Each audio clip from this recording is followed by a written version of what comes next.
there a power button to this? It's already going. I Okay. hit record, so like you say, just I don't have a How way to close kind should of I be? see it. Huh? How close? I don't know how close, like how zoomed I in think you or. can get fairly close. Okay. So other than just trying to keep it look like you're just, and it has kind of that fish thing. So we're Wide kinda angle. good. And then even though it does record audio, I've got this kind of be more clear audio. Okay. So the first thing I'm going to do, as we say, is obviously maybe keep in mind of the car. If this was just pulled in and we're saying go ahead and remove this, you do want to observe if there's scratching to bring up. So in some cases, like I see the smallest little nick here. I see another one there. I wouldn't say these are such things that we could spend another so many minutes and keep finding more and more, but sometimes it's just good to be aware of something that if somebody said, like again, now I'm starting to see enough, another one, it looks like even a scratch. So I wouldn't say don't say anything, but you could just bring it up, and that would be to us or somebody. As far as somebody saying put it in the notes, I'm not saying don't worry about it, but in some cases it's small. And then now the first thing I'm going to do is clean the back window, but because the steamer takes time, I may as well just get it started. So this can sometimes take a lengthy amount of time. So maybe I should go fill up some water first. So I'll do that real fast. So I filled up more water. I'll put that in there. I know that this is on, and so I've just turned it on. I'm going to go get my cord. And usually in this particular car, this case, I think I can do everything with this on this side.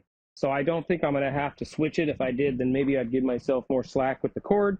But in this case, I think I'm okay. I'm just going to pull it aside so I have room. And then, like I said, I want to clean my back window so that I can see when I'm inside the car, I can tell what is actually tint and dirt rather than if I had a smudge here on the outside and I never cleaned it. I might think that's something that I missed. Again, I'm using the stool so I can step up. I got to be cautious of what I'm doing, if not even just take the whole apron off. I a lot of times hold my stuff here so that if I did come close enough, it's my hands. Again, being cautious with the surrounding areas like up here, here, here. I just want to focus on the glass and not accidentally start scraping any kind of paint. And then depending upon how fast the water may dry, I might have to keep spraying it wet. Oh, yeah. So now I'm doing this side, but I still have to squeegee everything off in a second. And again, depending upon what I'm doing, if I get interrupted, I can start to hear that the steamer's getting closer. But if I had gotten interrupted, I might want to turn it off to come back to it later. Same thing with the squeegee, making sure I don't scratch the surface of the car. Now, in this case, we are not soaping the back window, even though we will be tinting it later. I just want to make it clear enough to make sure I'm getting all the tint off. And then for the sake of just the video and being thorough, I'm going to put a blanket in the back, but the first thing I want to do is make sure these seats are somewhat forward to give me plenty of room to be comfortable back there. And then items that are on there, I either will put on the seat or I may even put on the floor, depending upon what it is. Like that. I'll go to this side and do it. If I put it on the driver's seat when I'm done, then I actually have to put it somewhere else when we're finished. But if I put it like on the passenger seat or on the passenger floor, then I may be able to just leave it when I'm all done. There are items down here. I think as long as I'm cautious, I can kind of leave them. I'm just going to let this go right over them. Same thing with this. I'm just putting everything down there. I just happen to have a towel here. It doesn't look like the seats, the headrests look like they might actually come out. So I'll do that and just be cautious where I'm putting them to remember to get them later. It looks like I was able to pull it all the way out without having to pull the seats forward. I'll grab just a regular generic towel and put it over the top, the one without the string on it. So no matter what, water's going to get places, but at least a little bit of what I can help. And then my personal tub, I have a lot of stuff that I might wind up using. So I'm just going to put my tub back here. I'm going to grab the glass stuff that should be right here. So I only see one there, and it looks like I see two of them over here. So whether that was my fault, your fault, or Dennis's fault, this should be something you'd catch throughout the day when you're checking on stuff.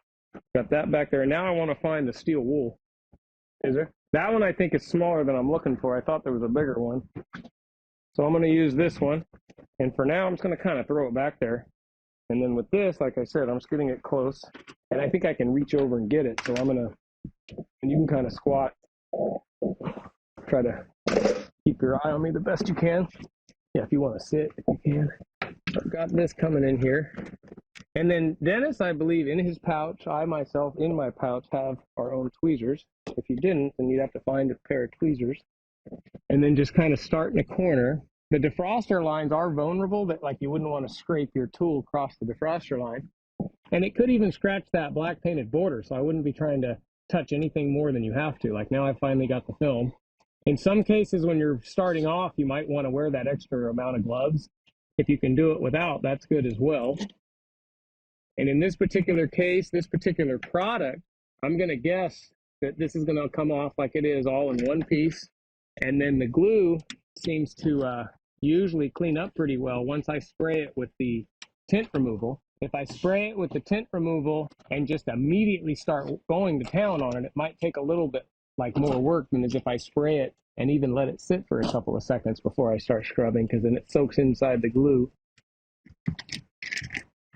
And then as I'm remembering, sometimes it's good to have like maybe a older rag, like the ones that we're not as kind of using all the time, and then that way I can use it to kind of wipe the glass down as almost like a scrub pad, so it not only absorbs the water and everything, I can be a little rough with it to kind of scrub if there's any spots like that. Sometimes you might discover that there's a second layer that didn't get pulled off. In this case, I don't think there is, but you might realize like this one layer right now is like just coming off really easy, only to discover there's still a second layer. Not that it got tinted twice, just that the film is separated from each other.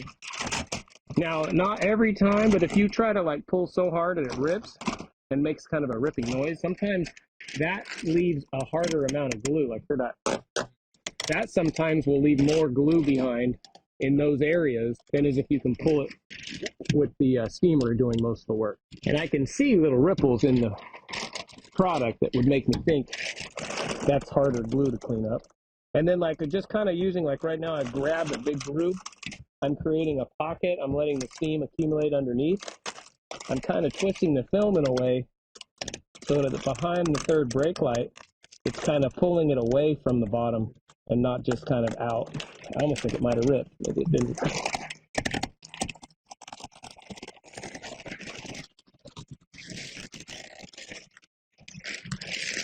Got that. I usually just throw that off to the side. I'm kind of mostly done with the steamer. Sometimes I might need it for extra work, but in this case, I'm going to kind of put it off to the side. I'm going to pull this over here. Hopefully nothing falls over, and I'm going to actually turn it off. So now I've turned it off.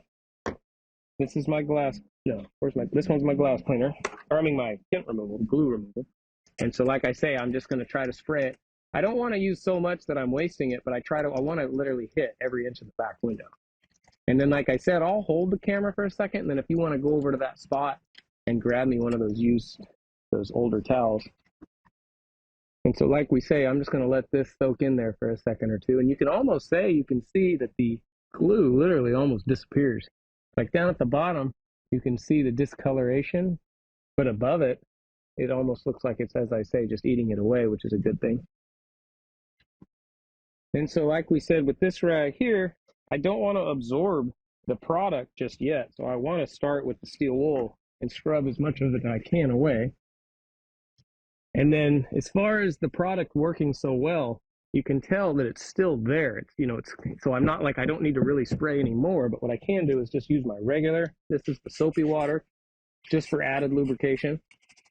And so even though I'm just mixing it with the other stuff, this is a kind of an alcohol solution. So it's just, again, I'm not saying this is or isn't important, but sometimes I just do them both.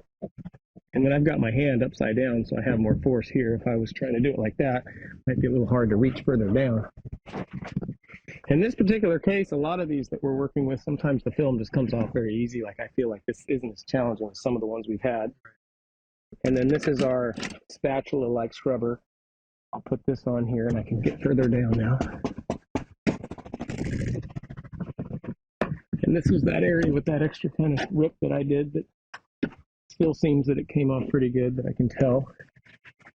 And then I'm going to now kind of use this rag that you got me and use it like a scrub pad. And I would say each product could be a little different. Like there's still a little left right there that, again, that I'm just scrubbing harder here, rubbing harder, and it's coming off. Some tint is so hard to get off that we just decide to buy a new back window. Unless it's like we're saying, if it's a customer that's having old tint taken off, then of course we would charge them. If it's a warranty, we might have to pay for it. The new glass, that is.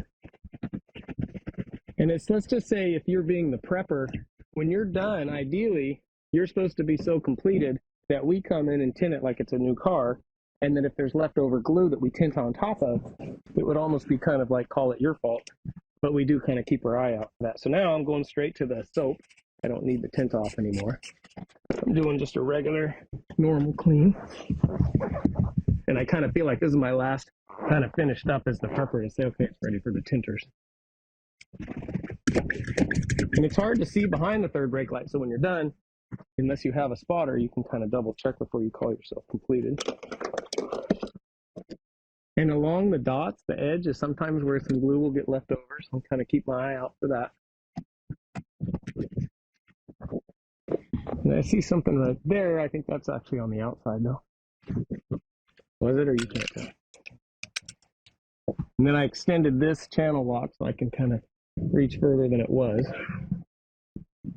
And then getting behind the third brake light, you know, it could be used with multiple tools. This right here sometimes leaves like a rubber smudge mark on the glass, but I think I'm okay to, I'm just trying to use it to get as much of the bottom as I can. Same thing with this one. Sometimes this rubber leaves a little smudge mark. And then my other spatula tool looks like maybe it's missing, but is it up there, Dennis, or can I grab yours?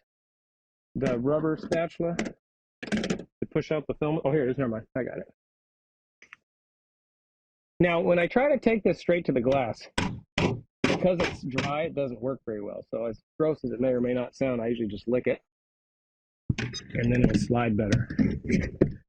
And I'm just trying to swipe the bottom. And for the most part, I think that's kind of good. Now, I could take this. I don't like to use. This is for the glass cleaner. And this is what I was using to clean up. So I can kind of use it just to kind of clean up the extra water spots to make sure I got everything.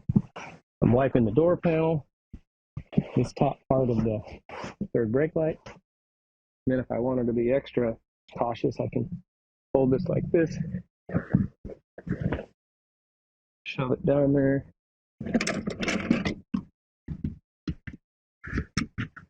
Absorb any water at the bottom, and then just pull it back out.